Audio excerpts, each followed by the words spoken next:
Annette's book. Many Taiwanese in business are now learning about how to be middle managers and how to be within this new consumer electronics industry. And K.T. Lee sees this, and when he's kicked out of office as Minister of Economic Affairs because Zhang Jingguo is, shall we say, a little more to the left than he is, and he remembers the good old days of his education in Moscow. This capitalism stuff doesn't work. K.T. Lee is made basically the czar of the new IT industry. He develops what we have in Hsinchu, a university, Jiao Dashway, and a whole network of companies growing up. So you have this rare kind of combination of university, technical university, MIT style, with new computer plants. And that revolutionizes the IT industry. And this power, this industry develops readily. Now, I'm not saying it's a perfect process, but certainly we're looking at a growing and developing, and in many ways, Americanized Taiwan. 1988, we know what happened. 1987, 88, there is the death of Zhang Jingguo. Already he had shifted to allowing Taiwanese to go to the mainland and taking X number of dollars with them. This is the beginning for Taiwan. What Taiwanese had looked cross-Pacific. This is the period in which the people we were talking about all come to America. The first generation go to the good state universities.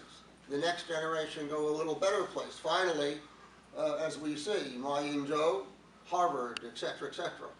And so, in a sense, the cross-Pacific Taiwanese community goes through the same game that we play in this country. First generation, city college, state university, second generation, IB, et cetera, et cetera. That takes place.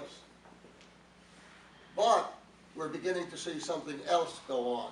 This American thrust begins to change. All of a sudden, now that the mainland and the United States are talking, you have a new wave of Chinese coming to this country, and it's going to make trouble for the Chinese degree holders. They come home, they want to get a job, maybe they're not going to get it. They want an academic job, maybe they're not going to get it. Somebody at the PRC is going to get it. Over the course of the 90s, there's a shift in direction for Taiwan. At one point, it's becoming more Taiwanese and more democratic. On the other hand, it's also sort of looking inward intellectually. Taiwan is in a or looking across to China. The other reality here is that industry also begins to look toward China. It's a slow process. I've been to Fujian as a Taiwan hand. I wanted to see the motherland 4 times now. 1990, 1992, 1995. In each case, I met Taiwanese merchants there. Now, they were merchants in religious goods. They went to the great temples. They bought the statues, the Xinjiang. They bought goods that they knew Taiwanese people who were part of the Minjian tradition, the folk tradition, would love to have, because here, this is the Maju coming from Meizhou Dao.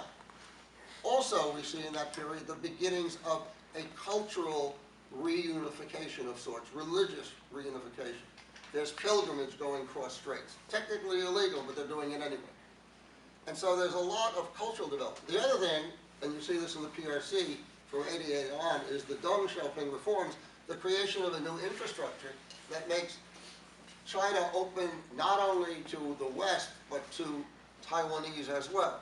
You have a whole process. You go from Lugang to various parts of China, and then you go to Meizhou Dao. And I've been on those pilgrimages. I've seen that. So you have a different level of cultural interaction now taking place.